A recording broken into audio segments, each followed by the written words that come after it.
আসসালামু আলাইকুম। ও আমার প্রিয় ভাই বোনেরা, আমার আইডি দুটে।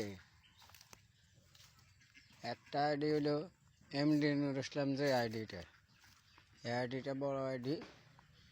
এই আইডিতে প্রত্যেকে শেয়ার করবেন, রিকোয়েস্ট করবেন, কমেন্ট করবেন। আমার আইডিটা ফ্রিজ হয়েছে। আমার আইডিটা ভেরিফাই হনো ফরিয়ত উঠে না, একটা ভিডিও আমার ফরিয়ত উঠে না। আমি তো প্রত্যেকের সাপোর্টার করি, শেয়ার করি, কমেন্ট করি, রিকোয়েস্ট করি। কেন রে ভাই? আমি তো প্রত্যেকের ফলো করি, লাইক করি, শেয়ার করি। আমার আইডিটা ফ্রিজ রয়েছে, এমডি নুর ইসলাম আইডি।